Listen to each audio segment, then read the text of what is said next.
Ao raiar do 14º dia, como Deus havia marcado, começaram a oferecer o sacrifício. Purificaram as suas casas, lançando-lhe sangue com um ramalhete de sopo, e depois de terem ceado queimaram tudo que havia restado do alimento, estando prontos para partir.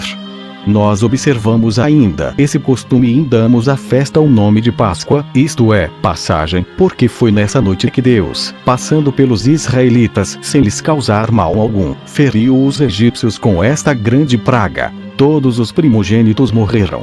Tão grande e geral aflição fez correr o povo em massa ao palácio do rei, para suplicar-lhe que deixasse sair os hebreus. 95. Assim, não podendo mais resistir, o rei deu a permissão a Moisés, na certeza de que apenas os hebreus tivessem partido terminariam os males que atormentavam o Egito. Os próprios egípcios deram-lhes presentes, uns pelo desejo de os ver bem longe, outros pelo costume da terra, testemunhando até com lágrimas que estavam arrependidos dos maus tratos que lhes haviam infligido. Os israelitas partiram pela cidade de Leté, que então estava deserta, e onde Cambises, quando depois devastou o Egito, construiu outra cidade, a que chamou Babilônia. Dali caminharam para Baal-Zefon, cidade que está à beira do Mar Vermelho. Como o lugar era muito deserto e nada tinham para comer, misturaram farinha com água, a amassaram como puderam e a puseram ao fogo, alimentando-se assim durante 30 dias. No fim desse tempo, todavia, a farinha lhes veio a faltar, embora tivessem economizado bastante. É em memória dessa necessidade pela qual passaram que celebramos ainda hoje, durante 8 dias, uma festa que chamamos dos asmos, isto é, de pão sem fermento.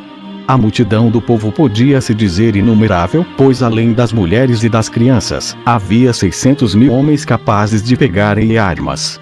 Capítulo 6. Os egípcios perseguem os israelitas com um numeroso exército e os alcançam às margens do Mar Vermelho.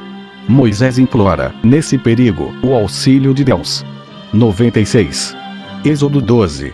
Os israelitas saíram do Egito no mês Xântico, ou Nisan, a dias 15 da lua, 430 anos após Abraão, nosso pai, ter vindo à terra de Canaã, e 215 anos depois que Jacó ter chegado ao Egito. Moisés tinha então 80 anos, e Arão, seu irmão, 83. Eles levaram consigo os ossos de José, como este havia determinado. O artigo 85 diz 400 anos. 97. Êxodo 14. Nem bem haviam saído os hebreus, os egípcios arrependeram-se de os ter deixado partir. O rei ficou mais arrependido que todos os outros, porque considerava Moisés um mago e estava certo de que todas as pragas que o Egito sofrerá eram efeitos de sua magia. Por isso ordenou que se tomassem as armas, para persegui-los e obrigá-los a voltar, se ainda fosse possível alcançá-los. Agia assim porque pensava não estar com isso se opondo à vontade de Deus, pois eles se haviam retirado sob a licença que ele mesmo concederá. Imaginava ainda que não teria dificuldades para vencer homens cansados e desarmados. Assim, os egípcios os perseguiram, passando por caminhos difíceis e ásperos, que Moisés escolhera de propósito, tanto para fazê-los sofrer o castigo pela violação da palavra, se arrependessem de os ter deixado partir e os perseguissem, quanto para impedir que os filisteus, vizinhos dos egípcios e inimigos dos hebreus, fossem avisados de sua saída. Quis também deixar o caminho comum que leva à Palestina e tomar o do deserto, embora mais difícil, para ir oferecer sacrifício a Deus sobre o monte Sinai, segundo a ordem que dele havia recebido, e então tomar posse da terra de Canaã. 98. Ao chegar às margens do Mar Vermelho, os hebreus viram-se rodeados de todos os lados pelo exército dos egípcios, composto de 600 carros de guerra, 50.000 cavaleiros e 200.000 homens de infantaria bem armados, não lhes sendo possível escapar, porque o mar os cercava de um lado e uma montanha inacessível, com rochedos que se estendiam pela praia, de outro. Eles tampouco podiam combater, porque não tinham armas, nem resistir a um cerco, porque haviam consumido todos os víveres. Assim, nada mais lhes restava para salvar a vida senão entregar-se nas mãos dos inimigos. Esse tão grave perigo fê-los esquecer os muitos prodígios que Deus fizera para colocá-los em liberdade. Acusaram Moisés pela sua infelicidade, e a sua incredulidade cresceu tanto que, quando ele os quis certificar da proteção de Deus, tentaram apedrejá-lo e voltar voluntariamente à antiga escravidão.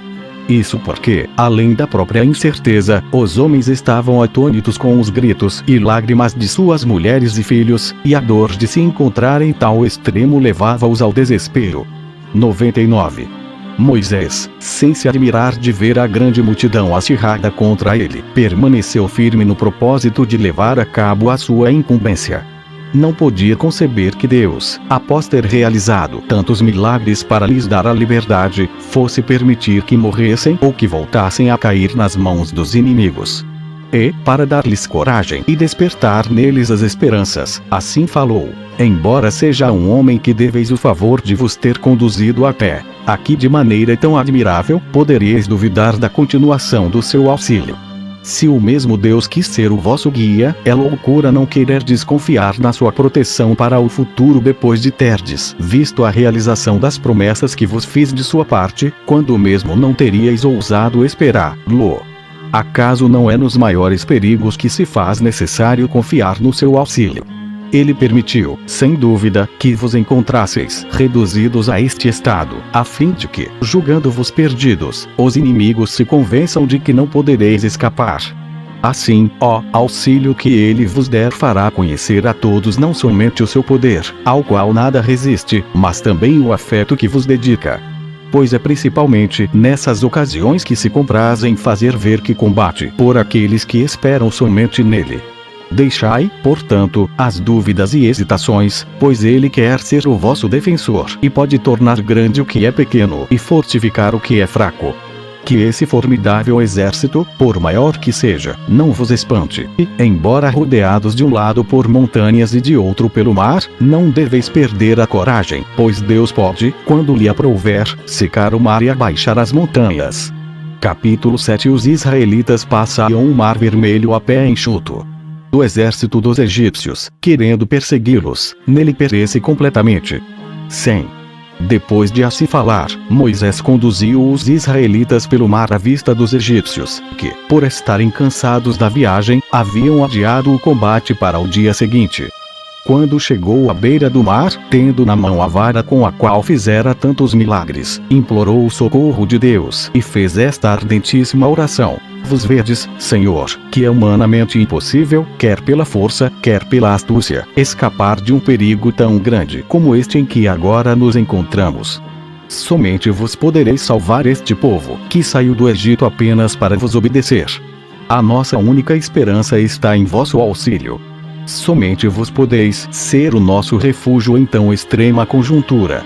E podeis, se quiserdes, defender-nos contra o furor dos egípcios. Apressai-vos, pois, Deus Todo-Poderoso, em estender o vosso braço em nosso favor, e erguei o ânimo e a esperança de vosso povo, que se encontra em desalento e desespero. Este mar e estes rochers, dos que nos cercam e se opõem à nossa passagem, são obra de vossas mãos.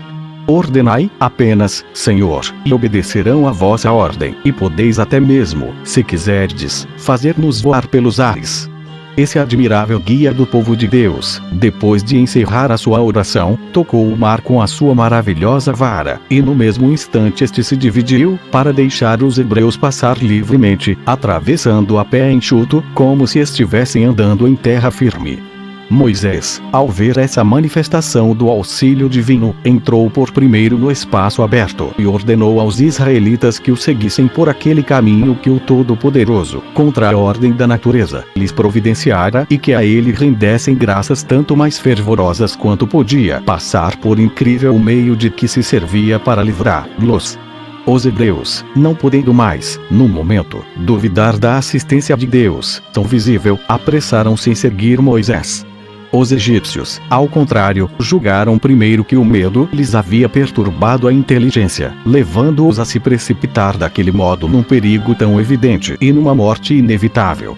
Mas quando os viram avançar sem obstáculo algum e que nenhum mal lhes sucedia, perseguiram-nos com ardor, na certeza de que um caminho tão estranho não seria menos seguro para eles do que para aqueles que nele viam andar sem nenhum temor. A cavalaria entrou por primeiro. seguiu a todo o resto do exército, e, como haviam empregado muito tempo para se preparar e tomar as armas, os israelitas chegaram ao outro lado do mar antes de serem alcançados. Isso deu aos egípcios a inteira certeza de que também chegariam em segurança. Mas estavam enganados, pois não sabiam que Deus havia preparado aquele caminho somente para o seu povo, e não para os perseguidores. Assim, depois de todos os egípcios haverem entrado no espaço aberto entre as águas do mar, estas reuniram-se num instante e os sepultaram todos, envolvendo-os em suas ondas. O vento juntou-se às vagas para aumentar a tempestade. Grande chuva caiu dos céus. Os relâmpagos misturaram-se com o ribombo do trovão, os raios seguiam-se aos trovões e, para que não faltasse nenhum sinal dos mais severos castigos de Deus, na sua justa cólera para punir os homens, uma noite sombria e tenebrosa cobriu a superfície do mar, de modo que de todo esse exército tão temível não restou um único homem que pudesse levar ao Egito a notícia da horrível catástrofe.